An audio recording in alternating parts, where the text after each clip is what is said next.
আমরা দেখলাম যে আরও ৩টি প্যানেল এখানে এই বিশ্ববিদ্যালয়ের যে জাকসু নির্বাচন সেই নির্বাচন বর্জন করেছে বা বয়কট করেছে, এবং সেই ৩টি প্যানেল মূলত বামপন্থী সংগঠন যারা রয়েছে তাদের প্যানেল, এবং তাদের সাথে বেশ কিছু স্বতন্ত্র প্রার্থী রয়েছে। যদিও এই প্যানেলগুলো নিয়ে কথা রয়েছে, এই আমরা যতটুকু কথা বলেছি স্বতন্ত্র প্রার্থীর তরফ থেকে বা বাকশাসের তরফ থেকে, এমনকি শিবিরের সমর্থিত যে প্যানেল রয়েছে তাদের তরফ থেকেও বলা হয়েছে যে এই প্যানেলগুলো আসলে পূর্ণাঙ্গ প্যানেল ছিল না, এবং ৩টি প্যানেল মিলে হয়তো একটা পূর্ণাঙ্গ প্যানেল হতে পারত, কিন্তু সেটি হয়নি। সুতরাং তারা বলছে যে এই প্যানেলগুলোর বয়কট করাকে জাকসু নির্বাচনের উপর তেমন কোনো প্রভাব পড়বে না যদিও।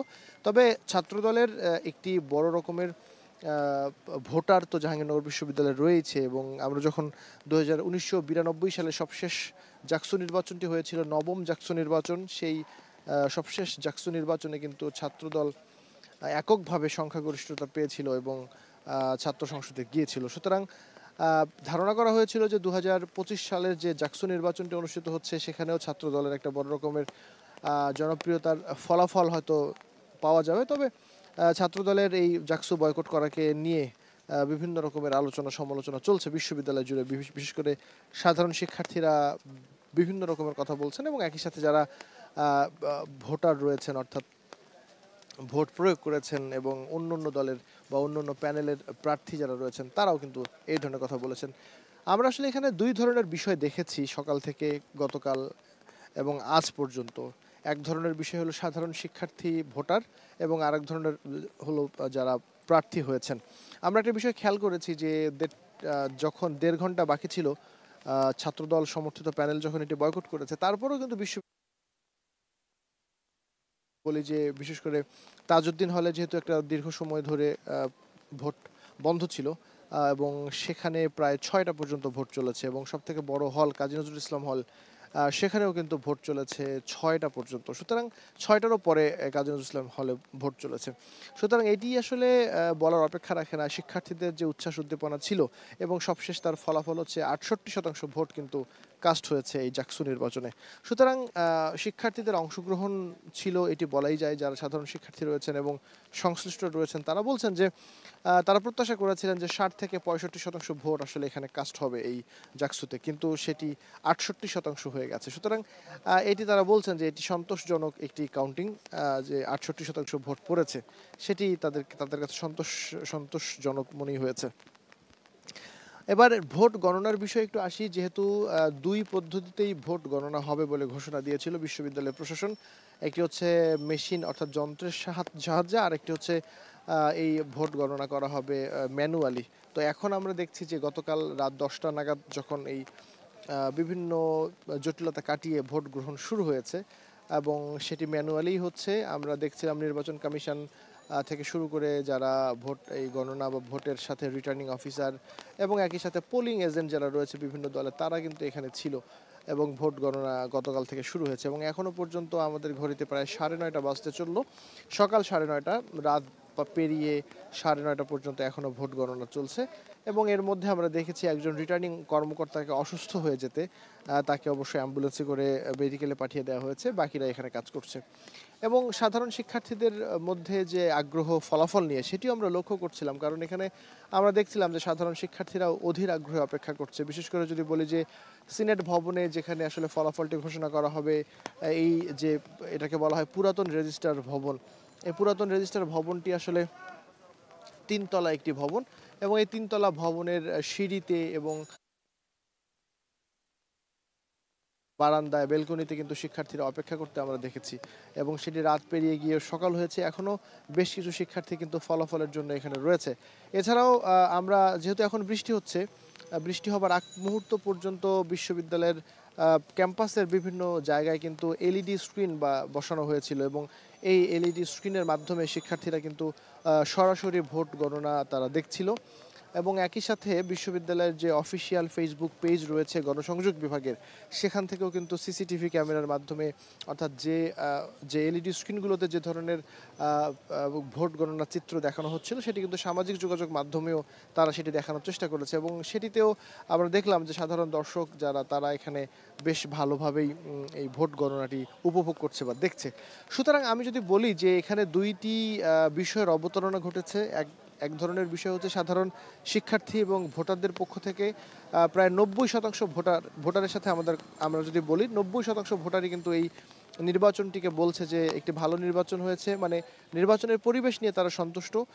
এবং বাকি 10% ভোটারের মধ্যে কিছু নির্বাচনের বিষয়ে অসঙ্গতি রয়েছে, তারা সেটি প্রকাশ করেছে। তবে প্রার্থীদের কথা শুনলে আসলে মনে হচ্ছে যে, বা প্রার্থীদের অভিযোগ বা দাবির কথা যদি বলি, সেই জায়গা থেকে আমাদের মনে হয়েছে যে তারা আসলে বিভিন্ন রকমের অভিযোগ করেছে। বিশেষ করে আমরা যদি শুরু করতে চাই, গতকালকে ছাত্র শিবির সমর্থিত যে প্রার্থী রয়েছেন, ভিপি প্রার্থী, তিনি যখন সাংবাদিকদের কথা বলেছিলেন, জানিয়েছিলেন কিন্তু তিনি যে প্রয়োজনের অতিরিক্ত ব্যালট পেপার ছাপা হয়েছে, সেটি প্রায় 10% মতো ব্যালট পেপার ছাপা হয়েছে। তারপরে পোলিং এজেন্টদেরকে প্রথম 2 ঘন্টা এখানে প্রবেশ করতে দেওয়া হয়নি হলগুলোতে, কেন্দ্রগুলোতে, সেটি নিয়ে তারা অভিযোগ করেছেন। এবং গুরুত্বপূর্ণ বিষয় হলো যে ছাত্রদল যখন এই নির্বাচনটি বয়কট করে, ছাত্রদল যে ধরনের কারণ দেখিয়েছে বা অভিযোগ দেখিয়েছে, এবং ছাত্রদল একটি অভিযোগের লিখিত অভিযোগ কিন্তু প্রধান নির্বাচন কমিশনার বরাবর জমাও দিয়েছে এবং সেখানেও কিন্তু এই দুটি কারণের কথা তারা বলেছে যে একটি হলো যে এই পোলিং এজেন্টদেরকে প্রথম 2 ঘন্টা প্রবেশ করতে দেওয়া হয়নি, এবং আরেকটি বিষয় হলো যে ব্যালট প্রয়োজনের অতিরিক্ত ছাপানো হয়েছে। এছাড়াও আরও কিছু জটিলতা রয়েছে, যেমন প্রার্থীদের সবার নাম, যে 3জন এজিএস প্রার্থী, সেখানে একজনের নাম এসছে ব্যালট পেপারে, এরকম কিছু জটিলতা ছিল। এরপরে জাল ভোট সংক্রান্ত বিষয় নিয়ে অভিযোগ করেছেন, কারচুপি নিয়ে অভিযোগ করা হয়েছে বাম দলগুলোর পক্ষ থেকে। এই ধরনের পাল্টা অভিযোগের মধ্য দিয়েই আমাদের এই জাকসু নির্বাচনটি অনুষ্ঠিত হয়েছে এবং সবশেষ আমরা দেখলাম মধ্যরাতে প্রায় 1:30টার দিকে বাকছাস, অর্থাৎ বাংলাদেশ গণতান্ত্রিক ছাত্র সংসদের যে প্যানেল, তারা বক্তব্য দিয়েছে, তারা একটি সংবাদ সম্মেলন করেছে। সেখানে তারা কিন্তু একটু আলাদা অবস্থান নিয়েছে। তারা বলেছে যে নির্বাচনে তারা বয়কট করছে না, বরং এই নির্বাচনের সঙ্গে তারা রয়েছে এবং ফলাফল পরবর্তীতে যাই হোক তারা সেটি মেনে নেবে।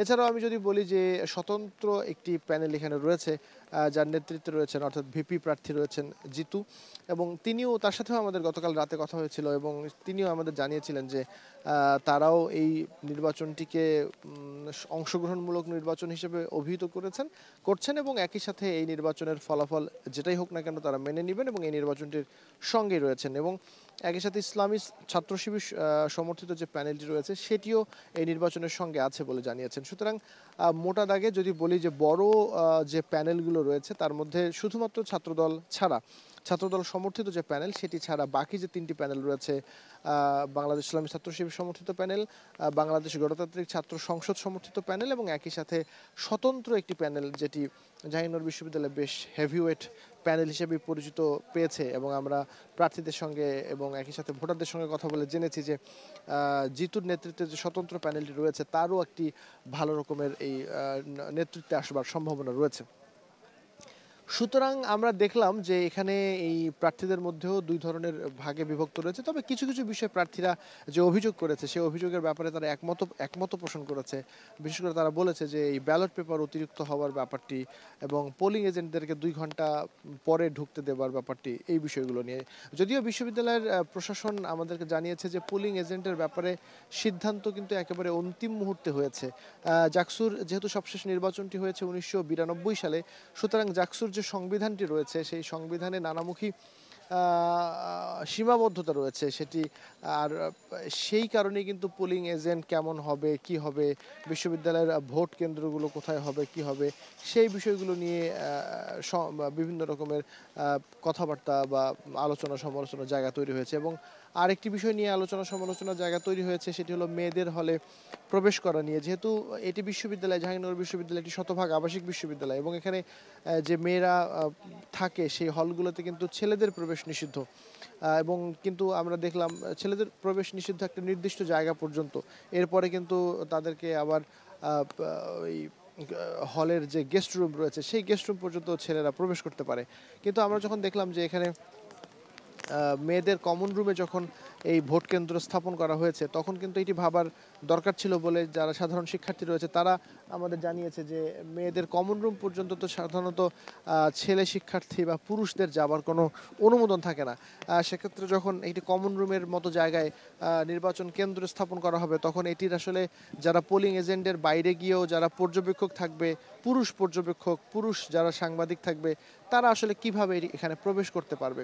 সুতরাং এই বিষয়টি নিয়ে প্রশ্নের জন্ম দিয়েছিল এবং সবশেষ সে ধরনের একটি ব্যাপারই আমরা খেয়াল করেছি। মেয়েদের হলে কিন্তু পর্যবেক্ষক পুরুষ যারা রয়েছেন, বিশেষ করে সাংবাদিক যারা রয়েছেন, তাদের কিন্তু প্রবেশ করতে ভীষণ রকমের বাধার সম্মুখীন হতে হয়েছে এবং অনেক জায়গায় কিন্তু প্রবেশ করতে বাধাও দেওয়া হয়েছে। সুতরাং মেয়েদের হলের এই বিষয়টি নিয়ে কিন্তু আলোচনা সমালোচনা চলছে যে আদৌ মেয়েদের হলের এই হলগুলোর বা কেন্দ্রগুলো নিয়ে আসলে অন্য কোনো সিদ্ধান্ত নেবার সুযোগ ছিল কিনা, অথবা জাহাঙ্গীরনগর বিশ্ববিদ্যালয়ে যেহেতু একাডেমিক একাডেমিক ভবনে আসলে নিয়ে যাওয়ার সুযোগ ছিল, সেটি আসলে কতখানি প্রশাসন এটিকে বা নির্বাচন কমিশন এটিকে নিয়ে ভেবেছে। আর ছেলেদের হলের কথা যদি বলি, তাহলে ছেলেদের হলের ব্যাপারে যেহেতু প্রবেশ করা বা বের হওয়ার ব্যাপারে তেমন কোনো বাধা বিধিনিষেধ নেই, সুতরাং আমরা কিন্তু ছেলেদের হলগুলোতে সেভাবে কাভার করতে পেরেছি এবং আমাদের ছেলেদের হলে আসলে এইভাবে আমাদের আসলে বাধাপ্রাপ্ত বা বাধা পেতে হয়নি। সুতরাং সবকিছু যদি বলি, সবকিছু যদি আমরা বলি যে এখানে আমাদের এই জাহাঙ্গীরনগর বিশ্ববিদ্যালয়ের যে জাকসু নির্বাচনটি অনুষ্ঠিত হয়েছে, সেই জাকসু নির্বাচনের নানা ঘটনার মধ্য দিয়েই এই নির্বাচনটি গড়িয়েছে এবং সবশেষ এখনো পর্যন্ত কিন্তু এই ভোট গণনা চলছে এবং ভোট গণনায় এ পর্যন্ত যতখানি আমাদের হাতে তথ্য রয়েছে যে 10টি কেন্দ্রের ভোট গণনা শেষ হয়েছে এবং এর পরবর্তী সময়ে আরও 21টি কেন্দ্র, মোট যেহেতু 21টি কেন্দ্র, সুতরাং আরও 11টি কেন্দ্রের ভোট গণনা কিন্তু বাকি রয়েছে, যেহেতু ম্যানুয়ালি এটি গণনা হচ্ছে।